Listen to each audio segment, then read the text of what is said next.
governo lançou a campanha de vacinação contra o vírus do HPV. Nós vamos conversar com a doutora Ariadna Murta, que é especialista em patologia clínica, que vai falar para nós em que consiste esse vírus, quem que ele acomete com mais intensidade e também vamos falar sobre outras doenças chamadas DST-AIDS, ou seja, doenças sexualmente transmissíveis. Seja muito bem-vindo ao programa, doutora Ariadna. Obrigada. Obrigada pela oportunidade. Nós vamos começar então definindo e você já explicando para nós quais são as doenças, principais doenças classificadas como DST. Eu gosto de classificá-las em dois grandes grupos. As doenças que são doenças sexualmente transmissíveis, que isto é, você se contamina através do ato sexual sem uso de camisinha, em dois grandes grupos pelo seguinte: nós temos três grandes doenças que são doenças sexualmente transmissíveis e que não acometem, que não atingem a região genital, nem masculina nem feminina. Quais são essas doenças? A gente fala o HIV, mas na realidade é o vírus da doença AIDS, hepatite B e hepatite C. E temos outras doenças que acometem de alguma forma a região genital, que pode ser através de ferida, pode ser através de verrugas, pode ser através de bolha e alterações da secreção, tanto masculina quanto feminina. Nós temos a sífilis, cancro mole, a gonorreia, o herpes, o HPV. Sífilis e gonorreia são doenças assim muito antigas assim na história da humanidade, né? Elas ainda são muito presentes atualmente? Infelizmente, sim. A gente tem ainda um índice relativamente alto de doenças, tipo a gonorreia e a sífilis. E além do mais, a sífilis a gente não pode esquecer que ela pode atingir a grávida e aí afetando o bebê. Existe alguma região no Brasil ou no país em que essas doenças são mais frequentes? Eu não sei diferenciar, mas às vezes elas estão relacionadas com a baixa cultura da pessoa, com a não informação de maneira de prevenção, que é o uso da camisinha em qualquer uma delas. E quais são os sintomas? Nós estamos tratando aqui, nós estamos falando da sífilis e gonorreia. Quais são os sintomas? Da sífilis, a primeira sintoma, e é bom frisar isso porque ela tem um agravante que é o seguinte: ela parece como uma ferida única na região genital. Às vezes essa ferida não é grande, ela é indolor, não dói de maneira alguma, não coça, não tem secreção. Com a evolução da doença, às vezes a pessoa não procura o médico, ela desaparece da região genital e vai para a corrente sanguínea, porque a sífilis tem 3 estágios. O primeiro é esse da alteração da ferida na região genital. O segundo estágio é no sangue, que pode dar alterações, tipo assim, manchas alérgicas. A pessoa confunde muitas vezes com uma intoxicação alimentar ou com uma alergia, que é em palmas, nos pés e às vezes até na região de rosto, quando a pessoa é mais jovem, fica parecendo espinha. Não tratado, às vezes a pessoa nessa fase procura um médico, que na primeira fase, como a ferida desaparece, ela procura o médico só na segunda fase, mas não relata que teve uma ferida na região genital. Aí vai para a sífilis terciária, que pode acometer cérebro, osso, fígado, e não tratado leva à morte. E a gestante, a gente não pode esquecer que a criança passa os 9 meses recebendo um sangue da mãe que é contaminado. Então a criança, ao nascer, ela nasce já com a sífilis terciária. Então a chance de ter sequela é grande. O tratamento... É demorado? Não, é doloroso. Porque a gente ainda, às vezes você usa ainda tratamento que é de antigamente, muito antigo, que é a bezetacil, injeção injetável, e ela é uma injeção dolorida. Mas é uma doença que tem tratamento e cura, podendo inclusive ser feito durante a gravidez, e a pessoa, a portadora e a criança, a mãe e a criança, não tem sequela nenhuma, se tratado adequadamente. Bom, dentro desse grupo aí você citou o vírus HIV também, né? Então, vamos falar sobre ele, como é que está em termos de índice no Brasil? Você tem esses dados estatísticos? O índice, de uma maneira geral, de 2 anos para cá, vem diminuindo. O número de casos novos, tanto no país, Uberaba está mais ou menos estável, até 2012, 2010, 2011, 2012. Significa que acho que a população está tomando consciência da prevenção, que é o uso de camisinha. Porque infelizmente a gente tem ainda pessoas que viram para você e falam assim, porque hoje em dia não existe mais grupo de risco, e sim situação de risco ou situação vulnerável, que é a relação, toda e qualquer relação sexual sem uso de camisinha. Mas o vírus ele pode ser contraído não só na relação sexual, não só na relação tem sexual. outras situações. A Organização Mundial de Saúde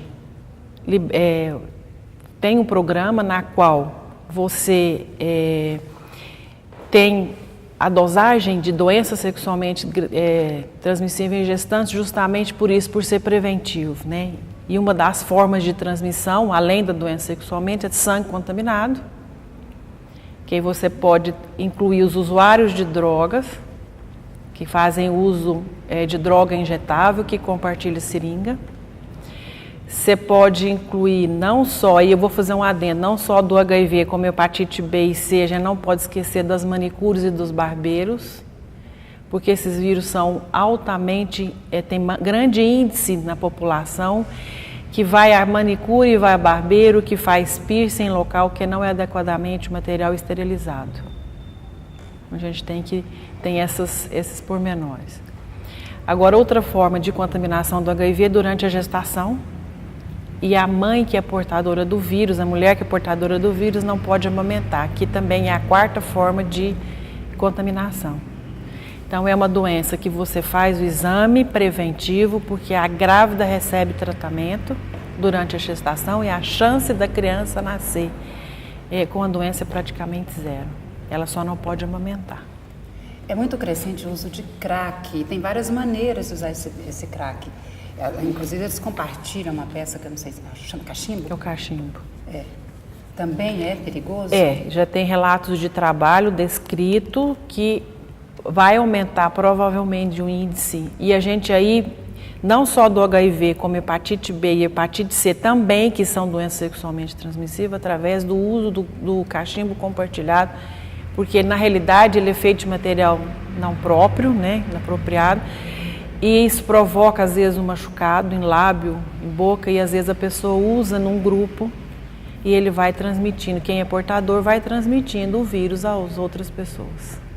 Bom, existem, assim, não sei se são pesquisas, mas estudos e, enfim, divulgações de que o número de portadores do vírus HIV na faixa etária dos idosos tem crescido muito. Isso é verdade? Procede? É sim. Inclusive, o Ministério da Saúde, a Organização Mundial da Saúde, não sei se você já percebeu isso, às vezes eles lançam campanhas. Porque, infelizmente, eu falo que às vezes o número é mais ou menos estável, muda a população. O que é mudar a população?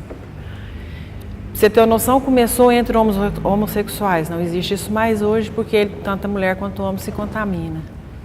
Em 2006, em 86, você tem uma noção, era uma mulher contaminada para 16 homens. Em 2006 já eram 10 mulheres contaminadas para 16 homens. Então passou depois para as mulheres casadas, que às vezes os maridos não tinham relacionamento fora e trazia a doença para casa, para as companheiras. Depois veio o pessoal da melhor idade pelo fato do Viagra. Então as pessoas estão tendo vida sexual por um período maior, né, a idade maior, mais avançada. Hoje em dia, infelizmente, no CTA a gente está voltando aos adolescentes. As meninas grávidas, às vezes, são portadoras e os parceiros também. E quando um parceiro, né, casado, ele é contaminado, o que preconiza o Código de Ética de vocês, da área médica? O cônjuge deve ser avisado? Quando e como que esse cônjuge, por quem ele tem que ser avisado? O programa, né, do DST-AIDS, na qual a gente realiza no CTA, através do CTA, que é Centro de Testagem e Aconselhamento, o que é, basicamente? São realizados os exames que você consegue fazer o diagnóstico através do exame de sangue, né, que é o HIV, a gente fala HIV, assim, habituou-se a chamar, né? Hepatite B, hepatite C e sífilis. Qualquer pessoa pode fazer, é sem ônus nenhum. A gente colhe todos os dias pela manhã, das 7 às 10h30, não precisa nem jejum. E a grávida faz por obrigação a Organização Mundial de Saúde 2 vezes durante a gravidez, como eu já falei, preventivo. Ao se pegar o resultado de exame, a única pessoa que fez que pode pegar, você não pode ser outra pessoa, tem que levar o documento com foto, tanto para realizar o exame como pegar o resultado. E é feito um aconselhamento, que é a tentativa, é um questionário íntimo e sigiloso, na tentativa de a pessoa se conscientizar da prevenção das doenças sexualmente transmissíveis, que é através do uso de camisinha. Então, assim, de maneira geral, o programa é esse. Quando a pessoa vai pegar o resultado e dá positivo, a gente tem os infectologistas que fazem o tratamento, nós temos tratamento psicológico através, né, dos psicólogos, temos assistente social que pode. E a primeira consulta é feito um exame, deu positivo, ele tem um confirmatório, colhe-se novamente, através da mesma técnica que realizou o primeiro e confirma depois com uma outra técnica também. Aí já é marcada uma consulta e nessa primeira consulta o parceiro sexual vai à consulta junto com o que fez o exame. Às vezes até a gente já pede o parceiro para vir fazer o exame, porque na primeira consulta já todos os exames já estão prontos. Mas pode acontecer desse parceiro que foi contaminado não comunicar o outro, não pode? E aí, como que vocês agem nesses casos? A gente não pode fazer muita coisa não. Inclusive a gente já até procurei uma assessoria jurídica, porque o resultado é da pessoa, a gente faz apenas uma orientação. Por isso que é mais um motivo para se usar a camisinha, porque quem cuida da saúde da gente é a gente. E a gente aqui tem que ter consciência que a única maneira de prevenção é o uso de camisinha. Doutora Ariadne, mas existem alguns casos em que a pessoa, às vezes ela é acometida por uma outra doença, por uma outra patologia e acaba sendo internada. Ela não procura para fazer o exame porque ela acha que ela pode ter o vírus, né? Por exemplo, existe alguma complicação de ordem neurológica, inclusive? Sim. E esses casos são comuns de aparecerem outras doenças? São. Às vezes, o portador do vírus HIV, que é a pessoa que que se contaminou, a grande maioria da população, chega até 90%, não sente nada ao se contaminar. Você fala 90% da população mundial. Da população mundial, de uma que maneira geral, nada, não manifesta nada. Às Às vezes ela pode ter uma síndrome gripal, que é um mal-estar, né, uma coriza, o nariz escorre, tem uma pequena febre, que você confunde com o estado gripal. Que é o que vocês chamam de doenças oportunistas? É isso? Não, é um estado gripal mesmo. Aí o que acontece? O que você está perguntando é o que é a doença oportunista. Então o vírus entra no organismo, a pessoa às vezes não sente isso, não sente nada. É uma coisa gravante que a gente chama de doença crônica, às vezes a pessoa pode levar até 20 anos para sentir a doença propriamente dita. Ou o que acontece? Ela descobre porque tem uma doença oportunista, porque o vírus passa 20 anos destruindo as defesas do organismo. Então, a facilidade que tem de pegar uma doença e não conseguir fazer com que, quando tomamos medicação, essa doença desapareça, doenças tipo tuberculose, toxoplasmose, a toxoplasmose né, do sistema nervoso central. O que acontece? A pessoa que tem a defesa normal, ela simplesmente, você toma um remédio, você consegue controlar a doença e curar. A pessoa que é portadora do vírus HIV e não tem defesa, a pessoa não sara. Você não tem retorno do tratamento. Não responde o tratamento. Não responde o tratamento. E a gente vai depois fazer o exame de HIV, na realidade ela está já com uma doença oportunista, que é uma infecção secundária porque ela não tem defesa. É claro que gera um impacto muito forte, tanto para a pessoa, né, quanto para a família. Aqui nós estávamos falando de pessoas que são casadas, que têm parceiro fixo, mas no caso, por exemplo, de pessoas solteiras, como que fica a família? Como que os pais ficam sabendo disso, até para colaborar no tratamento? Infelizmente, como eu já falei, a gente assim, vai de cada pessoa, o resultado é dela, individual. O máximo que a gente faz é chamar o parceiro sexual, pode ser namorado, né, uma pessoa que ele tem o ficante mais, né, que tenha mais tempo, mas assim, cabe à pessoa contar à família ou não. Isso aí a gente não pode fazer nada. A única coisa que a gente pode fazer são as gestantes que são portadoras do vírus e não fazem tratamento, ou a criança, ao nascer, ela amamenta a criança sabendo que é portadora do vírus e sabendo que ela pode contaminar a criança. Bom, aí a gente pode intervir. Desse princípio aí que a família está sabendo, que a mulher está sabendo, o homem está sabendo, a mulher pode optar por engravidar normalmente? E os riscos? Sim, existe o risco dela se contaminar. Mas o risco dela ter gravidez, e se ela contaminar e estiver grávida e fizer tratamento, o risco da criança é praticamente zero. Agora, cada um assume o risco. Você tem que contar para o parceiro ou para a parceira, e ela tem que saber que ela está correndo o risco de se contaminar. E a criança pode nascer com chances de ter o vírus também. Se ela não fizer tratamento, sim.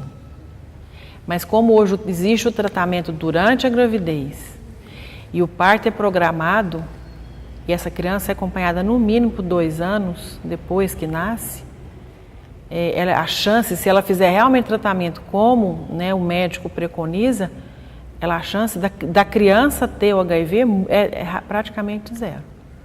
Em relação aos adolescentes, doutora Ariadna, que cada vez mais eles começam, né, tem uma iniciação sexual e tem muitos, não todos, claro, a gente não pode generalizar, mas tem uma vida mais aventureira, os índices do HIV está crescendo? Sim. Ou está... É igual eu falei, muda muito a população. Como você tem a campanha das mulheres, você tem a campanha né, da melhor idade, você tem a campanha, às vezes, o adolescente, na época do carnaval. Às vezes, nessa época, assim, os índices melhoram. Mas, infelizmente, assim, eu acho que, de uma maneira geral, o jovem precisa tomar consciência que a doença existe e a única maneira de prevenção é o uso de camisinha. A gente vê muito lá no CTA, porque, né, são várias pessoas que procuram por dia, eles sempre falam assim, não, mas com a minha namorada, ou com a minha esposa, ou com a minha noiva, eu não uso camisinha. Eu brinco muito, eu falo assim, nós estamos aqui, né? Alguém tem certeza absoluta onde está o parceiro? Então, não que a gente quer destruir casamento nem nada, mas a gente tem que pôr na cabeça que a prevenção é da minha parte para comigo mesmo. E como que está a aceitação da camisinha para a mulher? Isso varia. Tem muitas mulheres, a grande maioria das mulheres preferem, porque ela fica feia mesmo, porque ela sobra para a região genital da feminina, mas a maioria das mulheres, dos homens, às vezes prefere. E ela serve também para fazer o sexo oral, porque ela tampa a região genital. O sexo oral deve ser feito por cima da camisinha. Bom, nós estamos falando aqui de adolescente, também começamos falando sobre a campanha, né, do HPV. O que é realmente o HPV e também por que essa campanha está voltada só para o público feminino, para as garotas, uma faixa etária aí de 11 a 13 anos? 13 anos. É uma doença sexualmente transmissível. É causada por um vírus, HPV, nada mais é do que a sigla do papiloma vírus humano. E a grande maioria, são mais de 100 tipos de vírus. Desses 100, cerca de 26 a 30,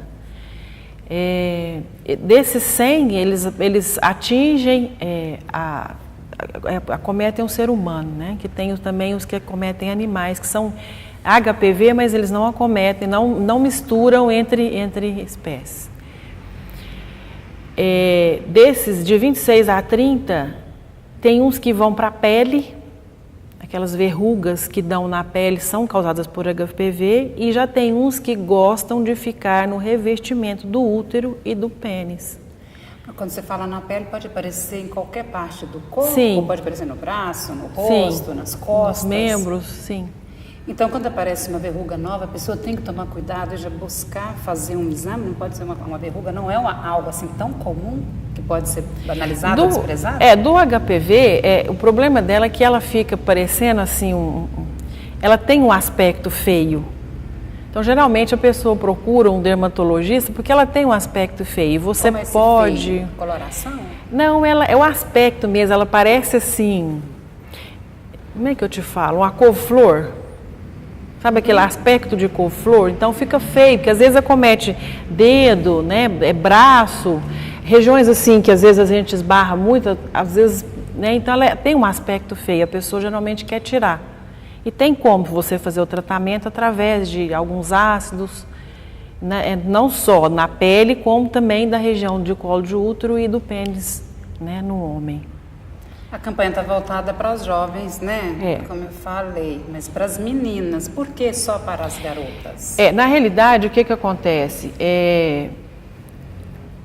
Tem todos esses tipos, 30 acometem a região genital, desses 4 são assim mais agressivos, porque 2 deles provocam câncer, e 2 deles dão câncer de colo de útero ou de pênis, né? E 2 deles dão mais o aspecto de verruga, tanto pode ser na região genital externa, como no colo do útero. Esses 2 mais agressivos, infelizmente, infelizmente assim, porque na realidade a mulher não sente nada.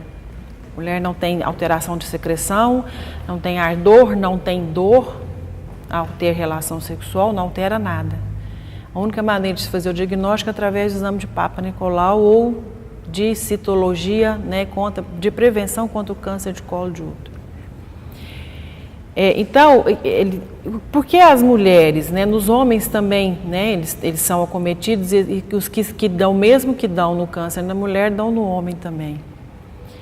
É porque a mulher tem a área mais exposta, é mais fácil de se contaminar, e assim, a mulher, quanto mais ela começa a vida sexual ativa, mais cedo, mais jovem, e quanto maior o número de parceiros, a chance de se contaminar pelo HPV é maior.